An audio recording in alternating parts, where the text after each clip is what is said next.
Asia cup में जीते थे ये लोग, लेकिन हर बार कंट्रोवर्सी हो जाती थी। सोचे एक टीम जो जीत रही है और कहा जा रहा है जी बेस्ट टीम है, वो डिस्कस किस वजह से हो रही है? हैंडशेक ना करने की वजह से, अपने पॉलिटिसाइज बयान देने की वजह से। बयान भी कौन दे रहा है? टीम का कैप्टन बयान दे रहा है। तो भाई आप जाकर अपनी बीजेपी ज्वाइन कर लें, आप क्रिकेट क्यों खेल रहे हैं? तो ये सवाल वहाँ पर उठा। फिर हमने आईसीसी पर भी बहुत सारे सवाल उठाए कि उनका कोड ऑफ कंडक्ट क्या कहता है। उस्मान ख्वाजा ने फ़लस्तीन के हक़ में सिर्फ उन्होंने एक जेस्टर दिया था, एक सिंबॉलिक जेस्टर दिया था, उस पर जी उनके ऊपर फ़ाइन कर दिया गया था, उनके ऊपर पाबंदी लगाई गई थी। लेकिन यहाँ तो जी बयानात दिए जा रहे थे। अच्छा चलें, ये भी हो गया। हम तो जी इखलाक का मुजाहरा हमेशा करते हैं, क्योंकि हमें हमेशा से हमारे मज़हब ने भी सिखाया, हमारा कल्चर भी हमें ये सिखाता है। उसके बाद हुआ क्या? फ़ाइनल हुआ। फ़ाइनल पाकिस्तान इंडिया एक बार फिर आमने सामने जीत गए। ये जीतने के बाद उन्होंने कहा हमें ट्रॉफ़ी नहीं चाहिए, और उसके बाद ग्राउंड में लेटे रहे इनके प्लेयर्स।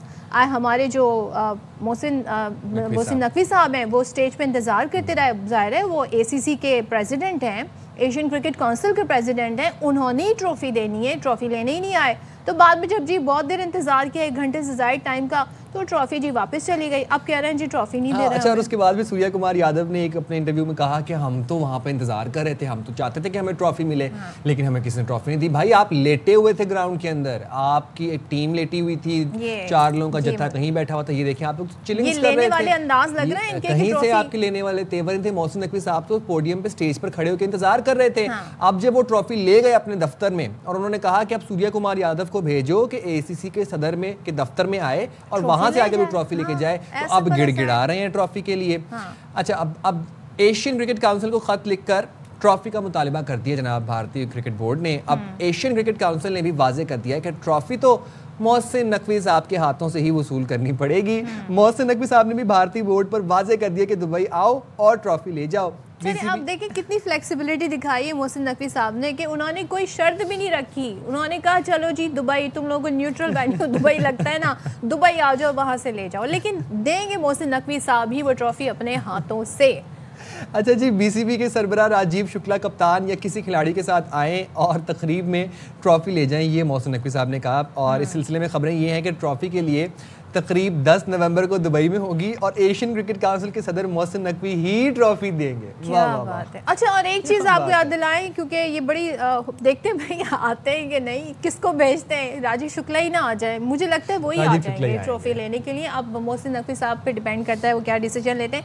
आ जाते हैं जी रावलपिंडी टेस्ट की तरफ। लेकिन उससे पहले मैं एक बार फिर से भारत को याद दिला दूँ कि ऑस्ट्रेलियन जो प्लेयर्स हैं, उन्होंने जो भारत के साथ, अच्छा मैं 3-13 जो 3-13 जिनका कोई मसला ही नहीं था, वो ट्रोल कर रहे हैं इंडिया को, वो हैंडशेक के मामले में। एग्जैक्टली, और वो ऐसे इशारों से ट्रोल कर रहे हैं कि मतलब वो शायद हम बता भी नहीं सकते आप लोगों को, डिकोड भी नहीं कर। मैं तो नहीं डिकोड। बात ये कि आलमी सतह पर हजीमत उठाना भारत का पेशा बन गया है, आदत हो गई है, ढीठ हो गए हैं।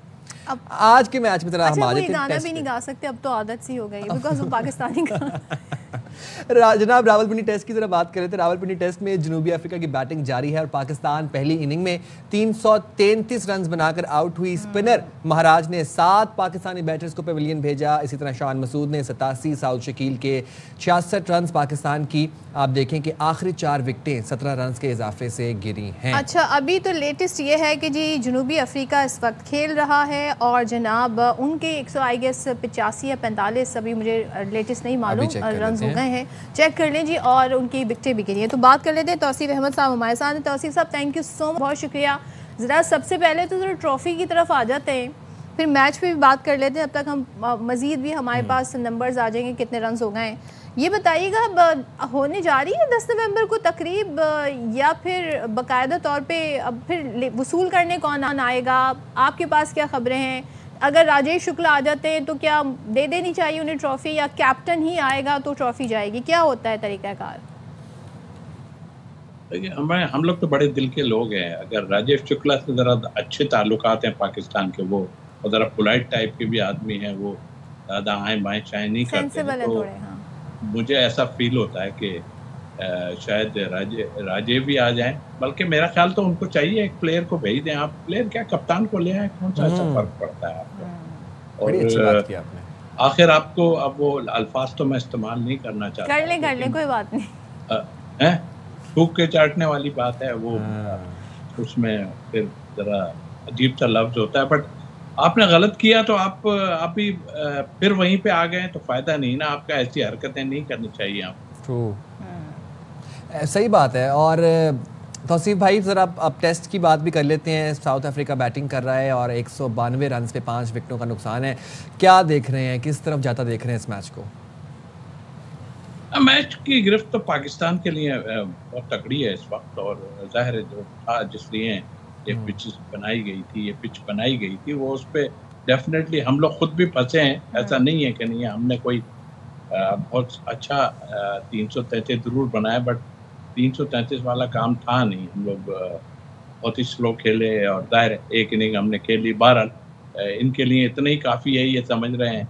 तो लेकिन हमें अपना तो सोचना पड़ेगा कि हमें कुछ रन ऐसे बनाने पड़ेंगे जिससे पता चले कि हाँ बैटिंग में कोई डेप्थ है। आपने अभी बताया कि ये 3 इनिंग हो गई जिसमें 15 और 16 और 17 रन दे के हो के 5-5 विकेट्स पाकिस्तान नीचे से खो गया है, मतलब गिर गई पे। तो ये सब चीज़ों को देखना पड़ेगा, और यहाँ तो चल जाएगा लेकिन बाहर चल के जाके तो आपके लिए बड़ी मुश्किलात हो जाएंगी। तो आई थिंक पाकिस्तान की पोजीशन बहुत अच्छी है। तो अस्सी सर एक चीज़ बताइएगा, हमारे जो मसाइल हैं वो कोई भी फॉर्मेट हो, चाहे वो वनडे हो, T20 हो, टेस्ट हो, वो एक ही नौइयत के होते हैं। या तो डॉट बॉल का एक अलग मसला है, वो तो एक अलग ही बिल्कुल फिनोमेना हमारे लिए बन गया है। यहाँ पर हम देखते हैं जी बैटिंग अच्छी जा रही थी शुरू में, पाकिस्तान की इनिंग की बात कर रही हूँ, 6ठी विकेट गिरी, फिर मज़ीद 17 रन पर 4 विकेटें भी गिर गई। तो ये जो बैटर्स हैं ये एकदम से सारे एक के बाद एक आउट होना शुरू हो जाते हैं। तो ये क्या प्रेशर होता है इन पर जो ये उसको हैंडल नहीं कर पाते, पैनिक हो जाते हैं, होता क्या है ये?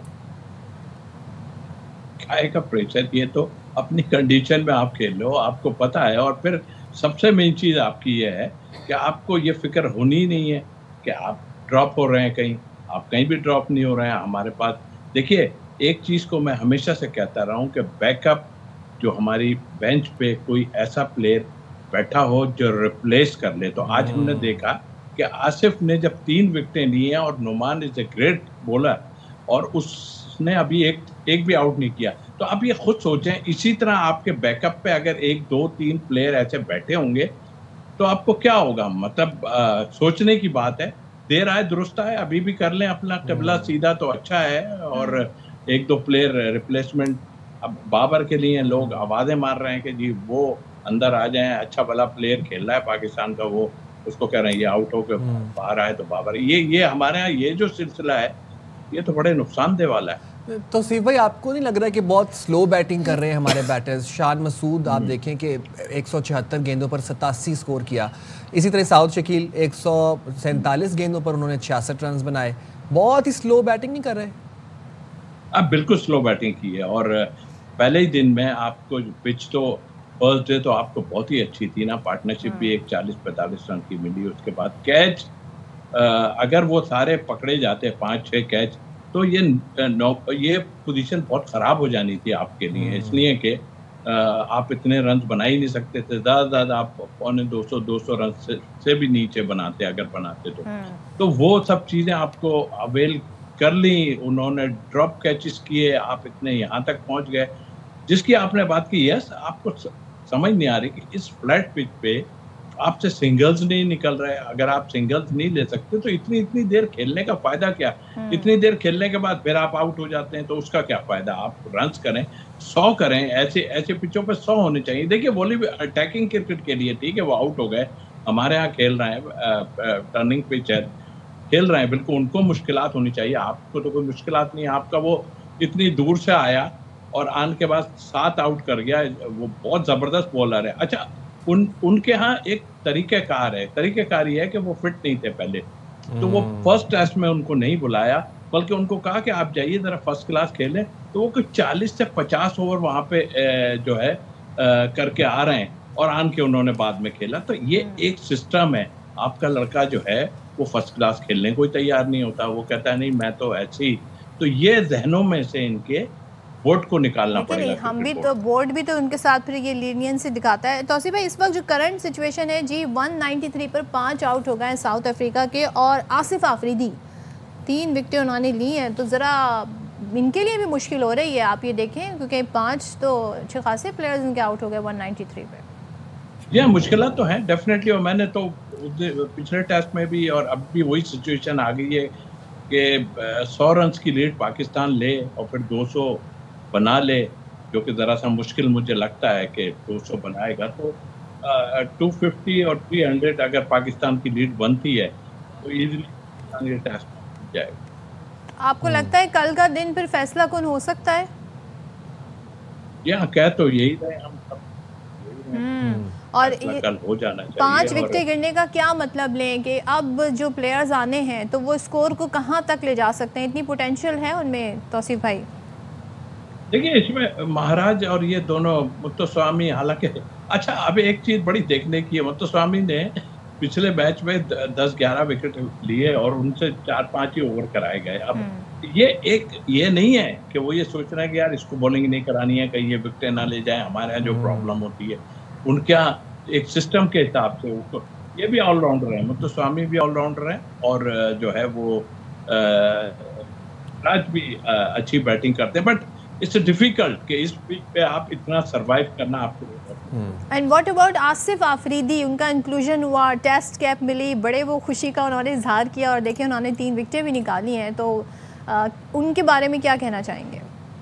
ग्रेट जी, उनको अपॉर्चुनिटी मिली, बहुत टाइम बाद मिली। हमारे यहाँ मुश्किल होती है। ताबिश खान को आपने खिलाया था, कोई ऐसी कोई 36-37 साल की उम्र में उसको खिलाया था, और श्रीलंका में आपने जो है उनको डेब्यू कराया था और ये सोच के कराया था कि यार इतनी फर्स्ट क्लास खेलनी है, चलो करा दो। ये सोच नहीं होनी चाहिए। अब सही जगह पे सही उस पे, हालांकि पिछला टेस्ट भी अगर ये खिला देते आसिफ को तो बुराई नहीं थी, वो वहाँ ज्यादा मुश्किल हो रही थी और मुझे लगता है वहाँ पे ज्यादा विकेट्स ले सकते थे वो, लेकिन जब खिलाया उन्हें तो उन्होंने दिखा दिया जी कि मेरी फर्स्ट क्लास इतनी जो परफॉर्मेंस है वो मैं आज, हालांकि बहुत प्रेशर होता है मगर ये आपस में प्लेयर खेले हुए ना एक साथ, तो इतना फर्क आन के नहीं पड़ता। हमारे टाइम में एक ग्रेट प्लेयर होते थे, जब नया प्लेयर आता था तो वो सबके चेहरे ही देखता रहता था कि यार ये इमरान खान है, ये फलां है, ये जावेद मिर्ज़ा है। लेकिन अच्छा आसिफ आफरीदी का इंक्लूजन अच्छा था और वो अच्छा साबित हो रहा है टीम के लिए। बहुत शुक्रिया तौसीफ भाई। आई होप कि ये दूसरा टेस्ट मैच भी हम जीत जाएं अगर परफॉर्मेंस अच्छी रही, लेकिन जी अभी और भी इश्क के इम्तिहान है। अच्छा, एक चीज़ ज़रा सा मेंशन कर दूँ, ICC विमेंस वर्ल्ड कप हो रहा है और उसमें पाकिस्तान की एक जीत का भी जो है ना ख्वाब ही रह गया और जनूबी अफ्रीका ने हमें 150 रन से हरा दिया।